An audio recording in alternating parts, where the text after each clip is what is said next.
Hi viewers, welcome back to another video. Shri Raghavendra Swami Mutt Mantralaya ರಾಯರ್ ದರ್ಶನ ಮಾಡ್ಕೊಂಡು ಬಂದಿದ್ದೀವಿ. ನೀವುಗಳು ಏನಾದರೂ ಪ್ಲ್ಯಾನ್ ಮಾಡಿದ್ರೆ ದಯವಿಟ್ಟು ಹೋಗ್ಬಿಟ್ಟು ಬನ್ನಿ. ಅಲ್ಲಿ ಮಂತ್ರಾಲಯ ಅದು ರೈಲ್ವೆ ಸ್ಟೇಷನಿಂದ ರಾಯರ್ ಮಠಕ್ಕೆ ಆಟೋಗೆ ಪರ್ ಪರ್ಸನ್ಗೆ 50 ರೂಪಾಯಿ ಚಾರ್ಜ್ ಮಾಡ್ತಾರೆ. ಮತ್ತು ಬರ್ತಾ ಇರೋ ಡಿಸ್ಪ್ಲೇಲಿ ಫೋಟೋಗ್ರಫಿ ಅವ್ರದ್ದು ಕಾಂಟ್ಯಾಕ್ಟ್ ನಂಬರು, ಅವ್ರನ್ನ ಕಾಂಟ್ಯಾಕ್ಟ್ ಮಾಡಿ ನೀಟಾಗಿ ಚೆನ್ನಾಗಿ ನಿಮ್ಮದು ಫೋಟೋ ಹೊಡೆದು ಕೊಡ್ತಾರೆ. ಪರ್ ಫೋಟೋಗೆ 100 ರೂಪಾಯಿ ಚಾರ್ಜ್ ಮಾಡ್ತಾರೆ. ಧೀರೇಂದ್ರ ವಸತಿ ಗೃಹ ಅಂತ ಅಲ್ಲಿ ದೇವಸ್ಥಾನದವ್ರದ್ದೇ ಟ್ರಸ್ಟ್ದು 400 ರೂಪಾಯಿ ತೊಗೊಳ್ತಾರೆ ಒಂದು ದಿನಕ್ಕೆ ರೂಮ್ ಚಾರ್ಜಸ್ಸು.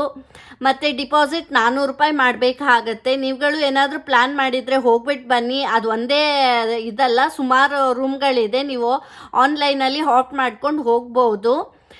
ಮತ್ತು ಇನ್ನೊಂದು ಏನಂದರೆ ಅಲ್ಲೇ ಸುತ್ತ ಇರೋ ದೇವಸ್ಥಾನದಕ್ಕೆಲ್ಲ ಕರ್ಕೊಂಡು ಹೋಗ್ತಾರೆ. ಅದು ಒಂದು 150 ರೂಪಾಯಿ ಚಾರ್ಜ್ ಆಗುತ್ತೆ. 5 ಪ್ಲೇಸಿಗೆ ಕರ್ಕೊಂಡು ಹೋಗಿ ಬರ್ತಾರೆ. ತುಂಬ ಚೆನ್ನಾಗಿ ರಾಯರ್ದು ದರ್ಶನ ಆಯಿತು. ನಮಗೆ ತುಂಬ ಖುಷಿ ಆಯಿತು. ನೀವುಗಳು ಹೋಗಿ ಬನ್ನಿ, ಎಲ್ಲರಿಗೂ ಒಳ್ಳೆಯದಾಗಲಿ. ನೆಕ್ಸ್ಟ್ ವಿಡಿಯೋಲಿ ಭೇಟಿ ಆಗ್ತೀನಿ. Stay tune.